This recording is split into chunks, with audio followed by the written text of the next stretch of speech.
नमस्कार, मी अजित पालव पुन्हा एकदा आजच्या व्हिडिओमध्ये आपल्या सगळ्यांचं स्वागत। आता जवळपास 60% महिलांचं अजून KYC पूर्ण झालं नाही, अशा सर्व माता भगिनींसाठी अतिशय मोठी आनंदाची बातमी आहे। ज्या महिलांचं अजून KYC पूर्ण झालं नाही आणि त्यांना 17वा हप्ता मिळणार की नाही याची शंका आहे, त्या महिलांसाठी हा व्हिडिओ महत्त्वपूर्ण आहे। त्यामुळे हा व्हिडिओ शेवटपर्यंत पहा, कुठेही स्किप करू नका। तर आता येथे पाहू शकता, लाडकी बहीण योजना KYC राज्यातील मुख्यमंत्री माझी लाडकी बहीण योजनेमुळे लाखो लाभार्थी महिलांच्या बँक खात्यामध्ये महिन्याला 1,500 रुपयाची मदत पाठविली जाते। आता पहा, सध्या राज्य सरकारने सर्व लाभार्थी महिलांना KYC करण्याचे आवाहन केले आहे। त्याकरता पहा, संकेतस्थळ तुम्हाला देण्यात आलं आहे, मात्र KYC करताना अनेक अडचणी येत आहेत। आता याचं मुख्य कारण म्हणजे अनेक महिलांचे वडील हयात नाहीत, तर अनेक महिला ज्या आहेत त्या विधवा आहेत किंवा त्यांची लग्नच झाली नाहीत। अशा महिलांनी पुढे काय करायचं त्याकडे हा व्हिडिओ शेवटपर्यंत पहा।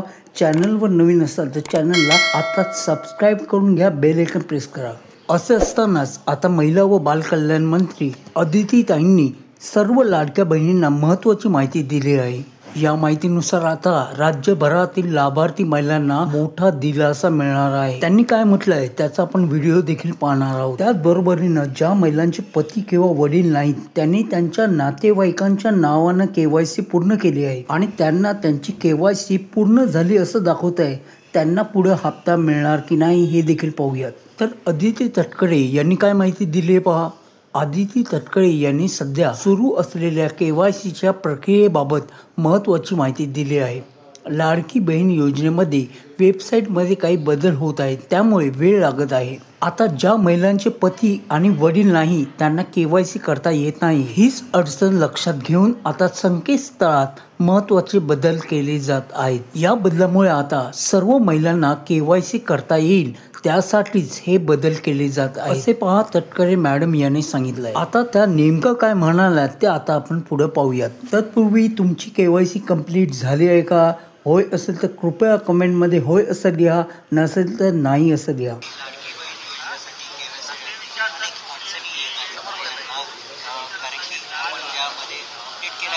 पतीचं किंवा त्यांच्या वडिलांचं नाव त्यामध्ये KYC केलं जाईल, मात्र आता त्यामध्ये अनेक अडचणी आहेत। साधारणपणे रोज 4 ते 5 लाख महिलांचे KYC ची प्रक्रिया ही साईटवर पूर्ण होत आहे। साधारणपणे 1 कोटीपेक्षा जास्ती महिला आज बऱ्यापैकी त्यांचं KYC ची प्रक्रिया झालेली आहे।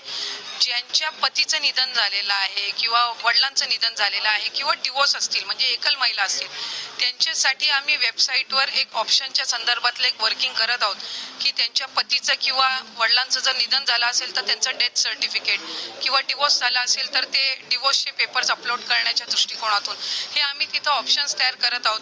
त्यासाठी वेबसाईटमध्ये ज्या काही त्या पेजवर ज्या काही बदल करण्याची गरज आहे त्याची प्रक्रिया ही आम्ही सुरू करत आहोत। त्यामुळे साधारणपणे ज्या सर्व पात्र महिला आहेत त्या लाभापासून वंचित राहता कामा नये या दृष्टिकोनातून आम्ही काम करत आहोत। नाही, अशा 18 नोव्हेंबर पर्यंत साधारणपणे KYC ची प्रक्रिया आहे। त्याच्यामध्ये पण जो मधल्या कालावधीमध्ये पाऊस झाला किंवा मराठवाडा आणि पश्चिम महाराष्ट्र, काही कोकणाच्या परिसरामध्ये, उत्तर महाराष्ट्रामध्ये जी अतिवृष्टी झाली, या संबंध परिस्थितीमध्ये कायकांचे कागदपत्र त्यांना गमवावे लागले म्हणजे त्या पुराच्या परिस्थितीमध्ये, तर त्या संदर्भातला निर्णय हा आम्ही त्यांना एक्सटेन्शन देणं, मुदतवाढ देणं हे आम्ही निश्चितपणाने त्या ठिकाणी करू आणि कुठलाही पात्र लाभार्थी लाभापासून वंचित राहणार नाही याची दक्षता आम्ही नक्कीच प्रश्न असा आहे, सरकार KYC ची मुदत जी आहे ती वाढवून देणार का?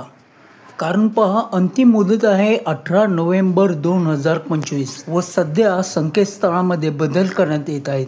त्यामुळे भविष्यात KYC करण्याची मुदत वाढवावी अशी मागणी होत असताना सरकार ही मान्य करणार का हे पाहणे आता महत्त्वाचे आहे। आणि जर तुम्हाला कोणी सांगत असेल तुमच्या नातलगांचं किंवा तुमच्या आईचं आधार कार्ड घेऊन तुम्ही KYC पूर्ण करा, तर असं करू नका, कारण ती KYC फ्रॉड ठरू शकते आणि तुमचे हप्ते बंद होऊ शकतात। पुढील 4 दिवसामध्ये यावर काहीतरी तोडगा हा नक्की निघेल। पुढील अपडेट करता चॅनलला तुम्ही अजून सबस्क्राईब केलं नसेल तर करून घ्या, बेल आयकॉन प्रेस करा। पुन्हा भेटू एका नवीन अपडेटसह, तोवर तुमची रजा घेतो। जय हिंद, जय महाराष्ट्र।